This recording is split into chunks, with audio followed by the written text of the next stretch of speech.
Hey everyone, coming at you with our first review video here on descriptive statistics, univariate data.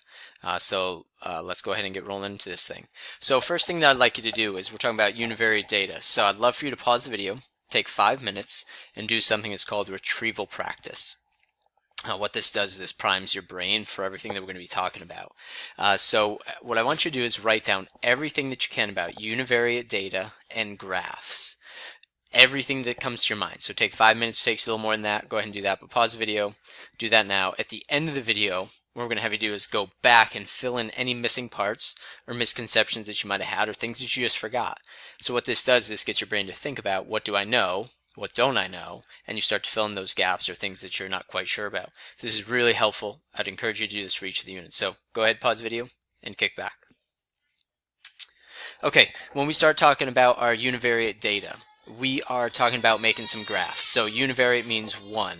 So first thing we're going to focus here is on quantitative data. Now remember, quantitative data, it's some numerical data that averaging the values would make a whole lot of sense. Okay, so we're going to make different kinds of graphs here. Make sure that you always remember to title, label, and scale your axes if appropriate. So if there's multiple data sets, make sure that you label those different data sets that you've had. So the main graphs that we've looked at are histograms. So you can either use the frequencies, which are here, right? So we can see that. Or we could use relative frequencies, which just means that you divide by the total number of things that you have, okay? So always look at your y-axis. It's a big tip for looking at graphs, and that can help you out. And if you're ever stuck, put your finger on a value or a histogram and say, okay, how many things are in this? What is this referring to? Okay, this one refers to 8 students got between 27 and 32. So we can see that. Now histograms are great for large data sets, but they lose the individual data values. Like I don't know what the scores are in between these.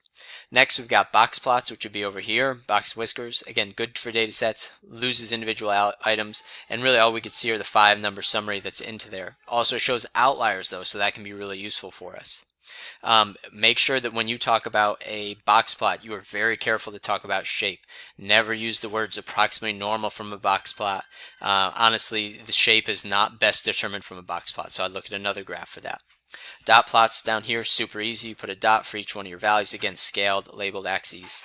Again, this one does maintain individual data values. And then stem and leaf plots, and I showed 2 here. Make sure that you guys always put the key on this when you're doing that, okay? Very important. And this one's a back-to-back. Now, the trick with back-to-back is what the shape is. This one is actually skewed towards the lower numbers, so just be careful there. It's the opposite on that backside. So it's the one thing you could get caught on, so be careful with that. If we're talking about categorical data, we're going to make bar graphs for that. Pie charts would be fair game, but I would never really make a pie chart. It's a huge pain in the butt. So when we look at this, we've got dominant color of bird, males, females. Now one thing that I always like to do is just, again, put your finger on a spot. 5. What does that 5 mean? There's 5 male black birds. Okay, so that has to be categorical data. Would it make sense to average 5, 40, and 10 together? No, that would make no sense. So we're falling into the category. We make bar graphs for these. This is a segmented bar graph versus a regular bar graph. One thing that I like to do that might be a little different is I like to make sure that our explanatory variable is here on the x-axis. So I conditioned by males and females, each one goes up to 100%. Now when we talk about these graphs, we need to make sure that we talk about a similarity and a difference. What's really obvious here, oh, there's way more red birds that are males than females, right? And females tend to be more black than white than the males do. So we can see that. Now one thing to be careful about though is that when we talk about these, it's tricky talking about proportions. So I like to use a value called relative risk, where you would divide the proportion of males that are red by the proportion of females that are red, and that tells us that 6.11 males are 6.11 times more likely to be black or more likely to be red than female birds. So we can see how that all works out. Okay, moving on. What do we talk about when we talk about other graphs? We gotta make sure for quantitative we talk about center, shape, and spread, and make sure that we use specific numbers. The most important trick that I can give you guys for this AP test is use context. Explain what you're talking about. Let the reader understand that you know what the problem's dealing with. So use the context. Fully elaborate on things. Make sure you give specific numbers when possible, or approximate numbers, like approximately the mean is this, or approximately the median, or roughly. Again, center, median, mean, or sometimes mode, but say, that doesn't pop up very often. Shape, we've got symmetric, approximate normal, skewed right, skewed left, uniform, bimodal. And spread, we got standard deviation, IQ on range. We'll talk about all that. Now, important here, when asked to compare two distributions based on the graphs, compare and describe the center shape and spread using comparative language such as large or high or less variable. Again, always write in context. So here's three graphs right here. Comparing these, you can see an ideal solution. So they talk about center first. Comparing the medians reveals that the concentration of aldrin tends to be highest for river X. See how the median is the highest. And lowest for river Z. Do you see the comparative language in there? About 50% of the concentrations of aldrins for X and Y are higher than all of the concentrations for river Z. So they're giving us a measure of also comparisons with where our quartiles fall. River X displays the most variability, as seen by the largest range, which is from our min to max, and the largest IQR, which is spread at that middle 50%. River Z has the least variability. So again, we got to make sure that they're not just going to infer the other one from that one. The shapes of the three distributions differ, so we can see we've got symmetric, skewed right, and skewed left, and you can see all that written there. Now, again, when describing the shape of a mound-shaped distribution, approximately symmetric distribution, do not say it's normal just based on the mound-shaped. Okay, saying that it's approximately normal is acceptable. So just be very careful with that, people. It's a big spot to lose points. All right, our measures of center. We've got mean versus median. So our mean is our arithmetic average of all the data. Add them up and divide by the number of things. One thing that I see my students always mess up on is a weighted mean. So one class of 20 students averaged 90, another class of 10 students averaged 80. What's the total average of all? So remember, you got to do a weighted mean. So you do 20 times the 90 plus 10 times the 80 for their total number of points and divide by the number of things that you have, which would be 30. Median is our middle number. Now, trick here, you can find the position by doing the number of values plus 1 and dividing by 2. So in this scenario, if we take a look, we've got, once again, Babe Ruth. Okay, so the median number of home runs. So you put them in, there's 22 scores. So you'd add 1. So 22 plus 1 is 23. 23 divided by 2 is 11 and a half. So we find the 11th and a half position. So 1, 2, 3, 4, 5, 6, 7, 8, 9, 10, 11 and a half. You average those two values together. So it's in between 35 and 41.